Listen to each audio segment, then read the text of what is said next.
효성이를 데리고 출근해도 좋다는 허락을 얻어냈을 때 정령은 비로소 생의 안도를 맛보았다.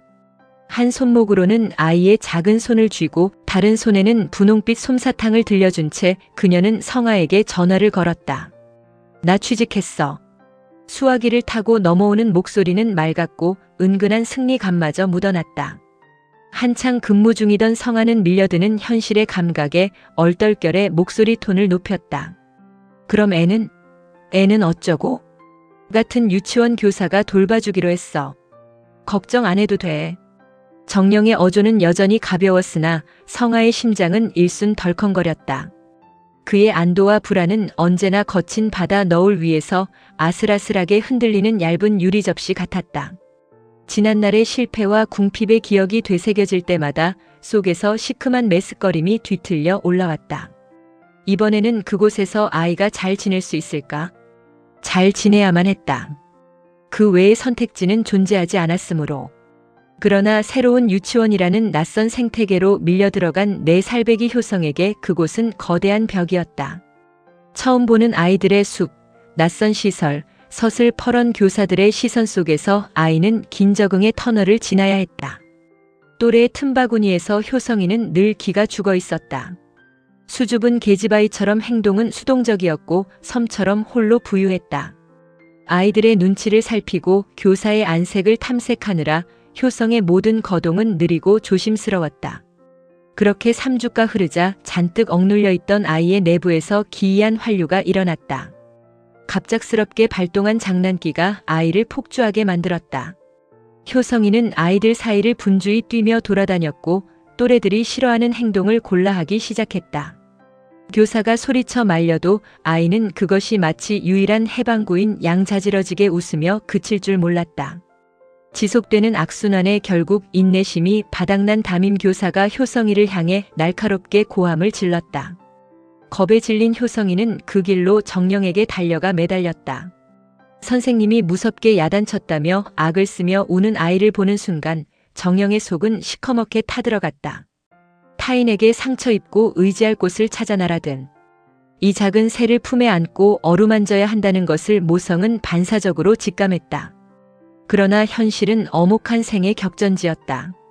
여기는 엄연한 직장이었고 자칫 제 자식을 감싸고 돌다가는 남의 아이보다 잘못을 엄히 다스리지 못한다는 비난이 나라들 터였다. 직장 내에서의 입지가 흔들리는 것은 물론 어렵게 잡은 밧줄을 다시 놓치고 길바닥으로 나앉게 될 것이 불보듯 뻔했다. 정령은 울부짖는 효성의 손목을 억세게 움켜쥐었다. 그리고 담임 교사 앞으로 아이를 내동댕이 치듯 데려가 면도날처럼 차가운 음성을 뱉었다. 효성이가 잘못했으니 더 혼내주세요. 다시는 이런 짓 못하게. 드라이 아이스처럼 서늘하고 가차없는 어조였다. 담임 교사는 정령의 기이하리만치 냉혹한 태도와 서슬퍼런 어조에 흠칫 놀라 상체를 뒤로 물렸다. 교사의 눈빛은 이 여자 생모가 맡기는 한 걸까 하는 의구심으로 가득 차 있었다. 그 후로도 효성의 기행은 멈추지 않았다. 대개의 아이들은 호된 야단을 맞으면 그 기억을 각인해 두었다가 유사한 행동이 나오려 할 때 멈추는 제어 장치를 작동시킨다. 그러나 효성은 앞선 기억을 완전히 속어당한 것처럼 같은 잘못을 무한히 반복했다. 야단 맞고 울고 다시 저지르는 파괴적인 루프 속에서 정령의 매질과 고함도 갈수록 수위를 높여갔다. 그러던 어느 미술 시간 사단이 났다. 자유로운 주제로 그림을 그리라는 지시에 효성이가 도화지에 채워 넣은 것은 충격적인 형상이었다. 거대한 공룡 한 마리가 3명의 여자의 목덜미를 물어뜯고 있었고 그 목에서는 붉은 피가 철철 흘러내려 도화지를 적시고 있었다. 보통의 동심이라면 자동차가 하늘을 날거나 동화 속 공주를 만나거나 즐거웠던 기억의 파편을 그리기 마련이다. 그러나 효성이가 그려낸 피칠갑의 지옥도는 아이의 내면의 임계점을 넘어선 분노와 스트레스가 마그마처럼 들끓고 있다는 무언의 비명이었다. 담임과 정령이 사색이 되어 그림의 내용을 추궁하자 4살배기 아이의 입에서 잔혹한 고백이 흘러나왔다. 이 공룡은 나. 선생님, 원장 선생님 엄마. 왜 이런 그림을 그렸니? 나를 맨날 야단쳐. 내가 큰 공룡 돼서 다 물어 죽여. 아이가 아직 유년의 껍질 속에 있었기에 망정이지, 만약 질풍노도의 청소년기였다면 새 여자는 안방에 관을 짜놓고 살아야 했을 판이었다. 그날 밤 정령은 그 핏빛 도화지를 성아의 발밑에 내려놓았다. 성아는 구체적인 설명을 듣기도 전에 가슴을 둔기로 얻어맞은 듯한 충격에 휩싸였다. 붉은 피를 쏟아내며 쓰러진 여자들과 거대한 괴수. 도저히 4살짜리 아이의 정서에서 도출될 수 없는 날것의 사리가 거기 있었다. 성아는 한참 동안 묵묵히 도화지를 노려보다가 낮게 가라앉은 목소리로 물었다. 이 그림 속 여자 3명 누구야? 침착함을 유지하려 애쓰지만 그 이면에 흉포한 화를 억누르고 있는 성아의 냉랭한 어조가 정령의 살갗에 소름을 돋웠다. 한 명은 원장, 한 명은 담임, 그리고 다른 한 명은 나야. 정령의 대답 끝엔 물기가 거친 채 힘이 빠져 있었다. 성아는 정령의 얼굴을 보지 않았다.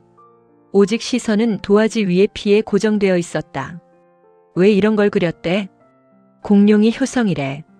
자기를 괴롭히는 인간들을 다 물어 죽이고 싶다고. 정령은 차마 말을 맺지 못하고 말끝을 흐렸다. 애 속이 완전히 뒤집어졌다는 뜻이잖아. 이유가 뭐야? 싸늘한 성아의 다그침에 정령은 그의 눈치를 살피며 억울함을 토해내듯 입을 열었다. 효성이가 자꾸 애들 놀이를 망쳐놓고 혼자 좋다고 웃어. 하지 말라고 말려도. 난간 틀에서 미끄럼을 타지 않나 위험천만한 짓을 한두 번 한 게 아니란 말이야. 짜증이 골수까지 달라붙어 자동적으로 흘러나오는 어조였다. 애들이 다 그러면서 크는 거지. 그렇다고 애를 이 지경으로 정서장애자로 만들 때까지 당신이랑 그 선생들은 뭐하고 있었던 거야? 성아의 목소리가 마침내 방 안의 공기를 찢으며 치솟았다. 하려 해도 정도껏 해야지. 다른 애들은 야단치면 딱 멈춰. 근데 효성이는 뒤돌아서면 잊어버리고. 무한 반복이란 말이야. 그러니 선생도 지치지. 자기 애도 아닌데. 어떤 미친년이 남의 자식을 언제까지 참아주겠어? 나도 내 애 건사하기 힘들어 죽겠는데. 정령은 울컥 치밀었다. 자신이 직장에서 얼마나 눈치를 보며 아이 때문에 얼마나 고립된 채 짓눌려 있는지 그 고단함을 알아달라는 절규였다. 그러나 성아에게 정령의 심사 따위는 들어올 공간이 없었다. 벼랑 끝에 선 제 자식의 핏빛 비명이 먼저였다. 그래, 남의 자식 보는 거 힘들겠지. 괴롭고 짜증나겠지. 그런데 이 그림을 봐라, 정령아.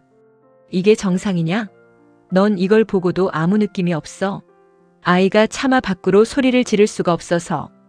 고통에 몸서리치는 이 소리 없는 절규가 내 귀에는 정령 들리지 않는단 말이냐? 성아의 사자후 같은 고함이 거실을 흔들었다. 구석에서 혼자 놀던 효성이는 아버지가 터뜨린 노호에 질겁하여 거실 구석에 두꺼운 암막 커튼 뒤로 기어들어가 흔적을 감추어 버렸다. 그래서 나보고 어쩌라고. 내가 또 일 그만두고 집구석에 눌러앉아 살까? 그러면 속이 시원하겠어? 정령의 목소리 역시 한층 더 날카롭게 맞받아쳤다. 서러움이 북받쳤다. 그저 성아가 따뜻한 눈빛으로 고생이 많다. 남의 일터에서 눈치 보며 애 키우느라 얼마나 애쓰냐고 그 말 한마디만 건네주었어도 이 지옥 같은 하루를 버텨낼 재간이 생겼을 것이었다. 효성이의 상처를 어떻게 치료해야 할지 다른 방도를 같이 찾아보자며 자상하게 손을 잡아주길 기대했었다. 그러나 현실은 언제나 잔인하게 비껴갔고 그녀에게 돌아온 것은 서로를 향해 이빨을 드러내는 날 선 비수뿐이었다. 두 사람의 육신은 이미 안팎으로 헐어 있었다. 성아의 하루는 아들의 치료비를 조달하기 위해 자신의 생을 낱낱이 갈아 넣는 고역의 반복이었다. 정령 역시 다르지 않았다. 새벽마다 핏덩이 같은 자식을 들쳐 업고 차가운 새벽바람을 가르며 직장으로 향했다.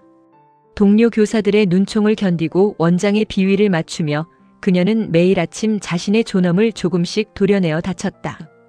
에너지는 바닥을 드러낸 지 오래였고 두 사람의 내부에서 서로를 돌볼 기력은 이미 서쪽 저편 언덕 너머로 영영 가버린 것 같았다. 마주보는 얼굴조차 버거운 형벌이었다. 작은 틈새 하나에도 내 잘못이다, 아니다, 내 탓이다라는 칼날 같은 언어들이 오갔고 그들의 관계는 회복 불가능한 균열을 향해 날마다 가라앉고 있었다.